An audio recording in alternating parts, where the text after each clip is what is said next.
Harry Swets is a Vietnam veteran. Having survived the war, he almost died when his hang glider hit power lines, severing his arms. Harry, or Hooks as he's become known, is homeless by choice. He's a volunteer with a charity, advising and campaigning for homeless people.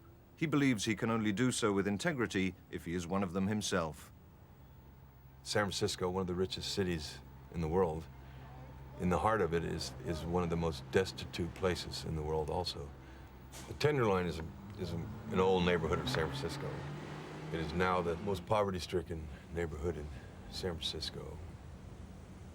The most violent crime rate in the city. All the drug dealers, the prostitution, street-level crimes, theft, muggings.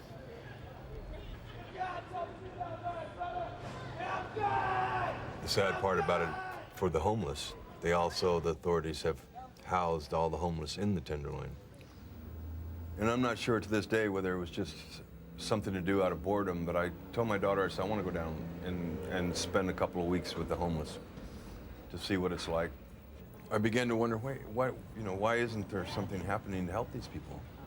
Why are they out here homeless? They weren't doing it on purpose. I decided at that point that maybe I should take this thing seriously. I moved in with the homeless. It wasn't a joke. This, it just wasn't a 10-day camp out with the homeless that I could walk away from. After he'd spent 2 years with the homeless, a local radio station invited Harry to report on homeless people at Christmas. He's been filing stories about life on the streets ever since, giving a public voice to people he feels are usually ignored. I can't stand nobody coming up to me, pulling out a gun on me, talking about, give me all your money. I don't want to worry about that in life at all, okay? And the only reason and the only way that is happening is because of this damn cocaine, okay? This crack, this coke. That's a bit of one right there. That's what I call it. To the young folks. Do you want to add anything else to the end of it? No, because anything I could think of right now would have to go into another whole subject.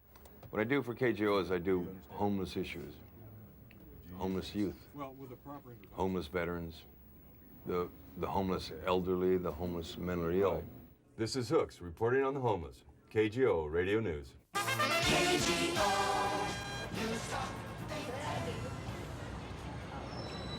In the Tenderloin alone, I would estimate there's 4,000 to 6,000 people homeless.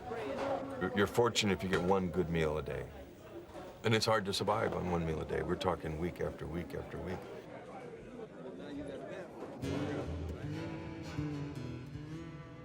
The part of the homeless that probably affected me the most was Vietnam veterans. When you came back as a young man from Vietnam, what you found was scorn, or you were put on the streets and left for your own. I was special forces. I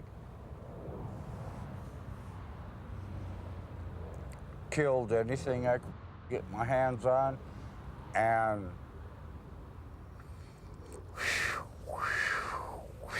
You don't have to go no further than that. I had to, okay. And you know what I got? Do you really want to know what I got? Not a thing. I got.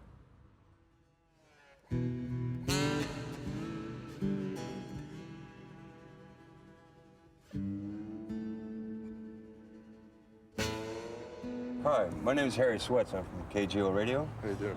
Now, do you feel more secure out here on the outskirts of San Francisco? Yes, definitely. The whole drug crimes. The drug crimes. Everybody's taking money from everybody else, from on the same social strata. We had an apartment. We didn't even want to talk to people that were homeless, not really. Didn't associate with them. We didn't think about being homeless. It's an emotional shock, too. Within a 3-day period, we were homeless.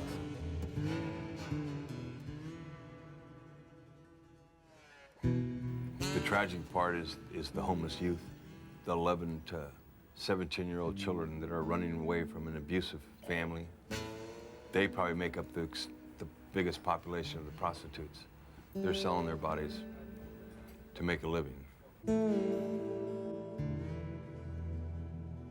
The thing is right now we've reached a poverty level where there isn't any jobs. I mean, they keep saying, hey, the government says we're going to get you jobs. There's no jobs.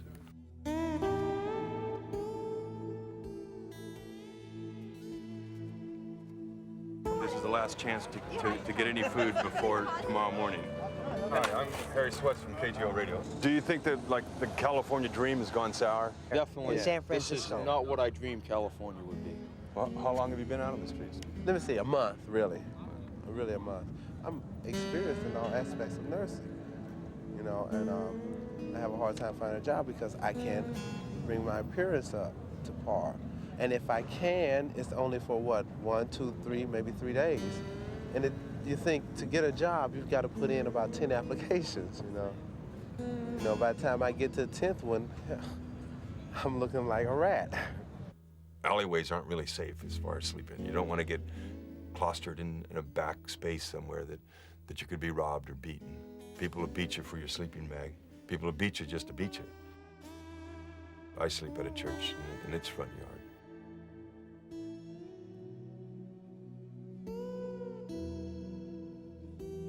What it really happened was I started falling in love with these people.